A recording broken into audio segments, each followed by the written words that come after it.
boa noite a todos. Vamos dar início à realização da primeira atividade referente ao PASSE, estudado a vida em movimento, economia e atualidade. Essa é uma ação de extensão coordenada pelo professor Andréa Brasil e professora Enimar Gerando. Essa ação de extensão visa difundir a importância das ciências econômicas como a compreensão dos fenômenos sociais e fatos da atualidade, por meio de palestras, diálogos e prospecção de material disponível na web sobre temas contemporâneos. O tema da primeira palestra é a guerra na Ucrânia e suas principais economias, que será proferida pelo professor Mauro Túlio de Bianchar, doutor em Ciências Econômicas pela Universidade Estadual de Campinas, professor do Departamento de Economia e Análise da Faculdade de Estudos Sociais da Universidade Federal do Amazonas. O professor também participa como pesquisador associado da Rede de Pesquisa em Sistemas e Arranjos Produtivos e Inovação Locais, sediada na Universidade Federal do Rio de Janeiro. Foi economista do Instituto de Estudos para Desenvolvimento Industrial e possui como principais linhas de pesquisa Economia Industrial, Economia Regional e Economia Internacional. Após a exposição do professor, abriremos o espaço para perguntas. Primeiramente, eu gostaria de agradecer o convite das professoras Enimar e da professora Andréa, né? Agradecer a presença de todos vocês. Aqui é o pontapé dessa atividade, né? Na verdade, acabei me concentrando na parte comercial, no que tange as consequências, ok? E uma introdução que eu fiz também para a gente ter uma ideia também dos interesses que estão por trás da lógica da invasão russa, né? Na perspectiva deles, né? Tá? Então a gente tem que ter esse tipo de cuidado também para esse tipo de análise, né? Tá. Então, a invasão tem início em fevereiro, né, desse ano, tá? Como se a gente não tivesse muito problema, né? Então, a gente já estava tentando melhorar a sua condição em face da pandemia, da Covid-19, né? Tá? E a pandemia teve um aspecto importante que, por si só, já estava criando problema para os preços internacionais. Tá? Por quê? Porque ela desorganizou várias cadeias globais de produção. Tá? Principalmente por conta de algumas bases produtivas estarem na Ásia e a Ásia ter sido afetada em determinadas etapas. Né? Tá? E posteriormente, ao se alastrar, também começou a impactar outros segmentos industriais. Né? Tá? Então, ainda em 2022, a gente teve o fechamento de algumas cidades importantes na China, por exemplo. Tá? Isso já, por si só, já era um problema, então a gente já teria uma tendência a ter alta de preços no plano internacional por conta disso. Tá? E a postura chinesa é bem drástica, né? Fechar para evitar qualquer disseminação do vírus. Né? Tá? E a inflação decorrente, então a gente tem uma inflação nossa e tem uma inflação mundial, né? Também. Né? A dificuldade nossa é porque a gente já estava com um processo inflacionário, tá? Para além daquilo que a gente observava internacionalmente. Ok? E aí, obviamente, as dificuldades no ajuste e restabelecimento dessas etapas produtivas, né? Necessidade até de reconfigurações para a retomada. Então, o mundo se aprofundou muito na internacionalização de etapas produtivas, né? Então, a gente observa que um determinado produto eletrônico é feito num lugar, o minério vem de outro e por aí vai. Né?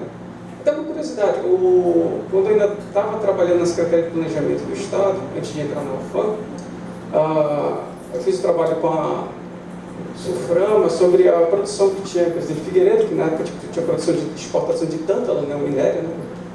Aí ele conseguiu detectar o percurso, né? Então, o tântalo saía com o minério, ia para a Europa, era transformado em grão, depois ia para a Áustria, algum outro país europeu também. De lá ia para a China, virava capacitor e provavelmente ia fazer parte de uma placa de alguma coisa, de algum equipamento eletrônico, que talvez voltasse até para cá, para a Zona Franca de Manaus. Né? Então rodava o mundo aquele tântalo. Né?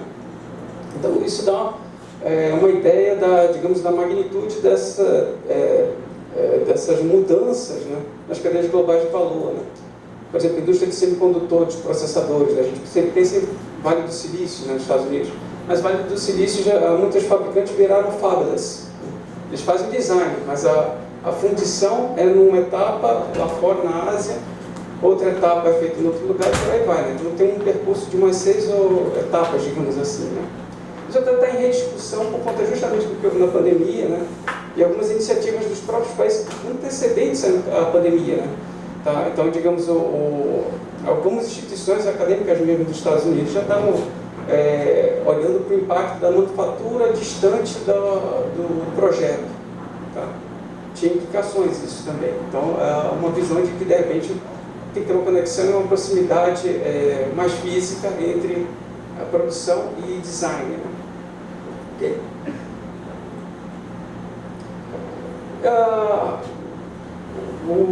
Digamos, a postura russa, né, no ponto de vista internacional, ela pode não ser muito perceptível para nós, né, muito distante da realidade deles. Né? Então, provavelmente a abertura que houve na Rússia na época do Gorbachev, né, não teve a recepção ou o resultado que era esperado. Né? Tá? Então, digamos, uma certa postura de ressignificar aquilo tudo, né, e tentar fazer a Rússia com uma posição maior do que aquela que se desenhava a partir daqueles movimentos feitos na gestão Gorbachev. Né. Então, um autor que eu peguei, o Camargo, ele fala do neo-eurasianismo, né, com uma ideia de, digamos assim, de manutenção e talvez até expansão ali ligada à cultura eurasiana, né. Okay. E isso inclui, no caso da Rússia, né, manutenção da área de influência da antiga União Soviética, né, tá? Buscando, inclusive, nesse tal estreitamento com a Ásia Central. Né? Então, os países da Ásia Central estão muito conectados com a Rússia. Né? Isso a Rússia conseguiu manter. Só que ela também foi perdendo, né, outras influências, a gente vai ver na sequência. Tá? Isso é de um lado. Então, ela fortalecendo a posição nas áreas da antiga União Soviética, tá, para, digamos assim, manter uma área de influência dura. Né? E outra é uma postura mais dentro do cenário considerado multipolar no âmbito global. E aí a gente vai ter, digamos, as várias iniciativas da Rússia, né, incluindo o BRICS, o Conselho OTAN e Rússia, que aí, obviamente, que na situação atual isso daí já não está efetivo. Tá?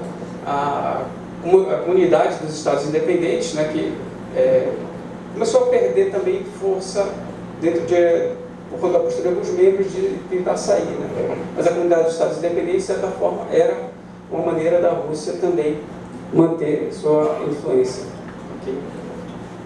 Tá? E nesse caso, nessa perspectiva, a economia fica condicionada pelos interesses do Estado.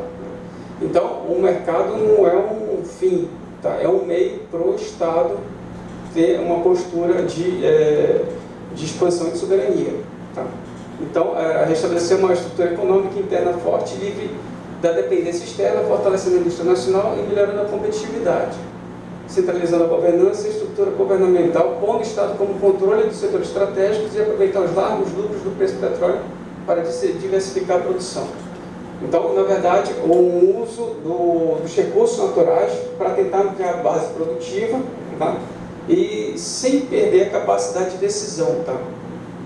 Okay? Então, isso é algo que, por exemplo, a gente vai encontrar, obviamente, com uma perspectiva, digamos assim, no cenário mais democrático, digamos assim, até em Celso Furtado. Né? Tinha uma preocupação com as unidades de decisão sendo estritamente de fora. Né? Então, para o país conseguir se planejar, a ideia dele era o quê? Era ter unidade de decisão dentro do país, capacidade para que o país tivesse capacidade de determinar seus rumos. Né? Okay? E aí vamos ter as tensões, né? Aí a gente pode ver a questão dos estados bálticos, né, que faziam parte da antiga União Soviética, né? Eles passaram a integrar a União Europeia, a OTAN. Tá? Aí você tem a Revolução Laranja na Ucrânia, aí perda da influência russa, né? Isso foi em 2014, tá? Então, você tem essa perda de influência da Rússia, o avanço da influência ocidental, tá? Tensões dentro da própria Ucrânia. Isso inclui aí o avanço da extrema-direita nacionalista, que aí é um embate com digamos, o alinhamento russo também. Né? E eles que ainda queriam manter esse alinhamento com o Kremlin. Né? E, por fim, isso aí culminou na anexação da Crimeia pela Rússia, né, sem muita conversa fiada. Tá? Então, essa já foi uma tensão grande que já ocorreu entre Rússia e Ucrânia a partir de 2014. Né? Aqui, eu resolvi usar um instrumentalzinho que quem já fez economia internacional recentemente, nos últimos semestres, talvez já tenham tentado fazer esse trabalho, um trabalho envolvendo base de dados, essa base de dados Shelley, né? É uma base de dados francesa que, de uns anos para cá, se tornou gratuita, né? Na época que eu fazia doutorado, ela era caríssima, inviável, e agora está acessível pela internet. Né? Tá. Então, eu peguei uma classificação, para quê? Para ver um padrão de vantagem comparativa, no que cada um desses envolvidos estão especializados. Obviamente, foquei mais em Rússia e Brasil pelo tamanho das economias. Né? Tá. Okay. E aí, a ideia é o quê? Ter um retrato do padrão de especialização desses países. Né? Eu acabei escolhendo uma classificação setorial que talvez não tenha sido a mais profícua, né? Porque ela acaba misturando muito dados de agricultura com dados de segmentos industriais. Né? É uma classificação por estágios no processo produtivo. Então tem os bens primários, tem os bens intermediários, tá? Tem os bens de capital, tá? E além dos bens de consumo, e aí um grupo mais complicado, que é de bens que tem mais de um uso, né? Então você vai o caso, por exemplo, de alguns alimentos, açúcar, ele vai para o consumidor final, como é bem intermediário para determinados segmentos produtivos, tá? Ok. E aí eu acabei utilizando um índice de vantagem comparativa assimétrico, né? Tá? Para detectar esse padrão de especialização usado esses dados de exportação, tá? Ok. Aqui eu não desenvolvi muito, né? Tá? A ideia é que talvez a gente abra mais o diálogo, né? Esse índice de vantagem comparativa revelado simétrico ele varia de -1 a 1, né? De -1 a 0 não apresenta vantagem comparativa, desvantagem, né? Okay? De 0 a -1 registra vantagem comparativa e quanto mais próximo de 1, mais especializado vai se encontra no produto, tá? Aquele produto considerado, tá? Ele é um indicador razoavelmente simples de elaborar, tá? Não tem nenhuma grande construção complicada nem nada, é proporção sobre proporção, né? Então, quanto aquele produto participa das exportações no Brasil, tá? E isso daí é dividido pelo quê? Pelo quanto aquele mesmo produto participa nas exportações mundiais, né? Então aí a gente contrapõe uma proporção contra outra proporção, tá? E dessa maneira a gente consegue obter um padrão de vantagem comparativa, tá? E aí a diferença é que aqui a gente usa uma versão simétrica, né? Que é para, digamos assim, a amplitude da desvantagem ser igual à da vantagem, variar de -1 a 0 e de 0 a -1, né? Tá?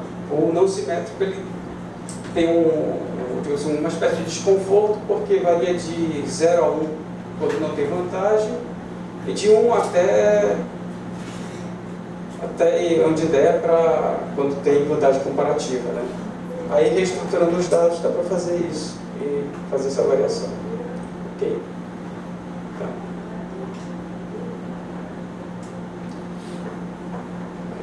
Aqui, digamos, a legenda não ficou muito bem visível, mas acho que dá para ler um pouquinho, né? Tá. Se a gente for pegar, eu peguei uma série longa, né, de 67 até 2020. Né? Eu coloquei 2019 porque 2020 foi o ano da pandemia, então pode ter alguma coisa esquisita aparecendo aí, tá?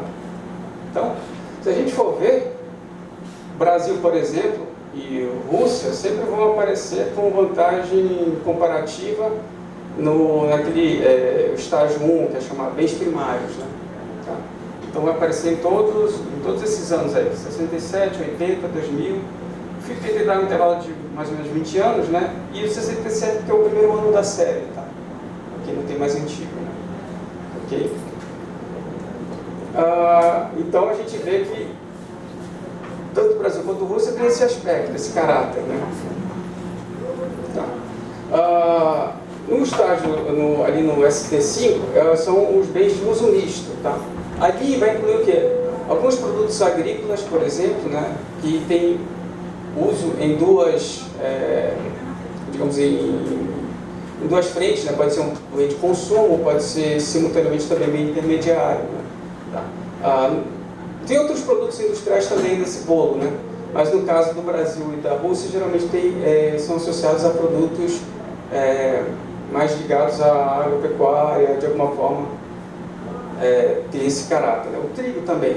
As pessoas compram o trigo para casa, mas também o trigo é vendido como bem intermediário, usado em padarias, etc. Tá? Então, isso é um outro caráter que vai ter. Né? Então, a gente vai ter Brasil e Rússia sempre tendo vantagem comparativa nesses bens também. Tá?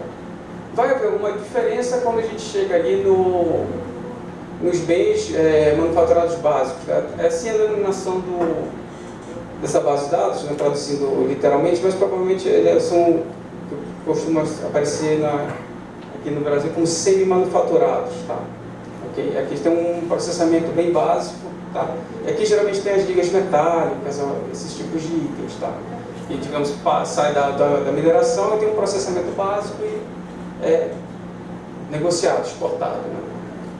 Então, a gente vê que a Rússia ela tem também todos os anos. O Brasil chega a ter vantagem comparativa, tá? Nos anos 2000 e aparece em 2019 também, bem no limite, né? Quase não tem vantagem, quase não é especializado. Né? Tá?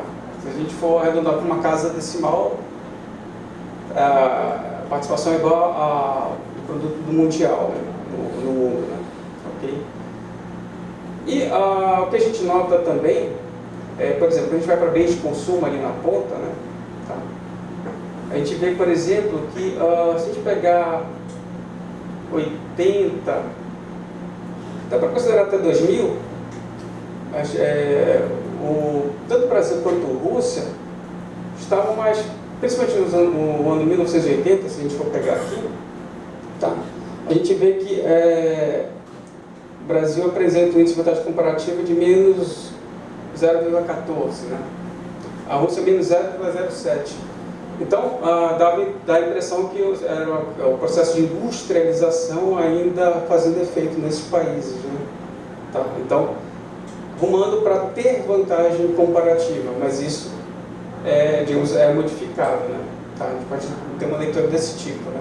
O mesmo vale também, quando a gente olha para o Brasil, no caso do estágio 3, que é de bens intermediários. Tá? Aqui a gente tem tanto bens intermediários mais simples no processo fabril, quanto aqueles mais complexos. Né? Aí quando a gente olha o Brasil ali, né, está quase se tornando, saindo da desvantagem para a vantagem comparativa, né? Mas isso depois, em 1980, 2000, mas depois vai mudando. Né? Okay? Uma possível explicação é porque aqui tem todas as ordens de bens intermediários. Tá? E os eletrônicos, os componentes eletrônicos começaram a ganhar muito peso no âmbito internacional. Tá? Okay? Então isso daí foi mudando a composição dos bens intermediários como um todo no mundo, né? Nas exportações mundiais. Né? Provavelmente isso fez com que o Brasil fosse depois perdendo, ampliando a desvantagem desse item. Né? Okay? Então, esses dois países têm aqui um olhar dizendo que eles têm muito em comum. Tá? Vão exportar commodities, não que necessariamente sejam as mesmas commodities. Né? E a Ucrânia não tem tanta diferença nos anos finais. Tá? Quando a gente olha para os anos finais, ela não parece uma economia complementar à Rússia. Tá? A Ucrânia e a Rússia parecem ser, digamos, economias muito parecidas, né? Podem ser complementares às demais da Europa, mas não entre si, né? Não parece que uma complementa a outra, digamos assim, ter uma impulsão no comércio entre esses dois países, por si só, né? Por esse aspecto. Okay? Então, a gente nota aqui que, digamos, não houve, nesse grande agregado aqui, muitas diferenças digamos, na estrutura de exportação. Né? Tá. É provável que talvez eu tivesse captado se usasse alguma outra classificação setorial, tá? Mas aí o tempo já não me permitiu fazer uma mudança grande, né? Ok. Aqui eu acabei não conseguindo passar para o português quando estava elaborando, né? Aqui eu abri aquela classificação, né, para ver mais detalhadamente um pouco o que o Brasil e Rússia têm como os 10 produtos que pode ter mais vantagem comparativa, né? Tá.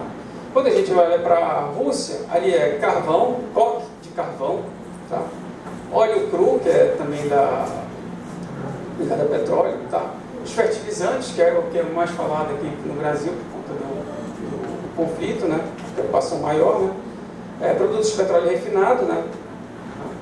Gás natural, tá? Que cereais, né? Lá no caso, cereal, né? Mais forte seria o trigo, tá? Metais não ferrosos, plástico, tá? Dentro provavelmente de complexos petroquímicos, né? Tá? E por fim, ferro e aço, né? Que nem o Brasil também. Aqui o 10º é o mesmo produto, né? O mesmo conjunto de produtos, tá? Se a gente olha também, lá em cima a gente vai ter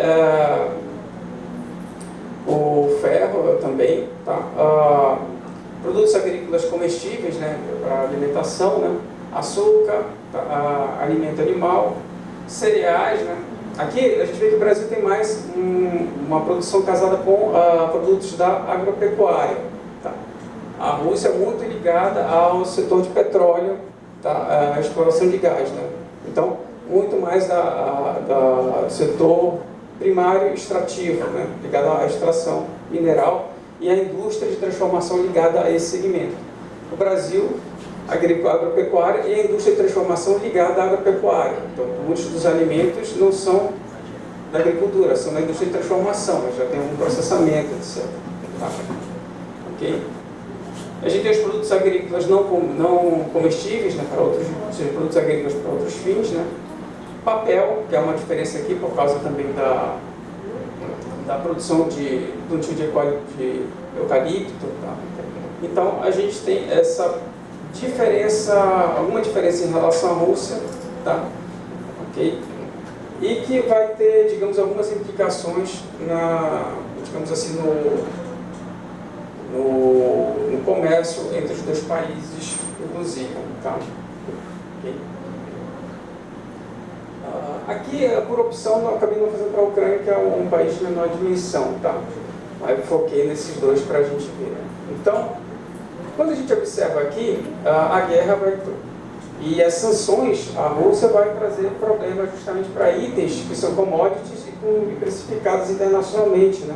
Então, aí vamos ter aquele impacto sobre determinados produtos que vão ser utilizados à frente nas cadeias produtivas, tá? E essas cadeias produtivas já estavam desorganizadas por conta da pandemia. Então, aí a gente tem, digamos assim, uma combinação de impactos que vão afetar os preços internacionais e as cadeias de produção. Okay? Então, a Rússia, ela tem um peso também, não é só a questão de ter vantagem comparativa. Você pega um país pequeno que tem vantagem comparativa em alguma coisa, né? No caso da Rússia, não é só ter vantagem comparativa, a Rússia tem um peso importante também na produção e na exportação mundial de determinados itens, né? Aí, principalmente no caso de petróleo, gás natural, fertilizantes, tá? A Ucrânia também tem força em alguns desses itens, ok? Aí vamos ter o quê? Aumento no preço das commodities, né? Tá? E a guerra vai ter, digamos assim, um aspecto diferenciado dos outros conflitos, que é, digamos, o uso da interdependência econômica também, tá? Então, as sanções, né, que os países ocidentais acionaram para a Rússia, né, e as respostas da Rússia, né, resposta em termos, né, já, digamos, você já esperava que houvesse alguma coisa e provavelmente ao entrar no conflito já sabia que ela ia, em algum momento ela teria que reagir a sanções ou medidas dos outros países. Ok? Aqui eu peguei digamos assim, o próprio o Economic Outlook da OCDE, né? vai ter um tipo de preço da guerra, né? Tá? Eu não consigo debruçar contento porque ele é desse mês, né? Literalmente, né? Então, mas ele tem, se tiver internet, dá até para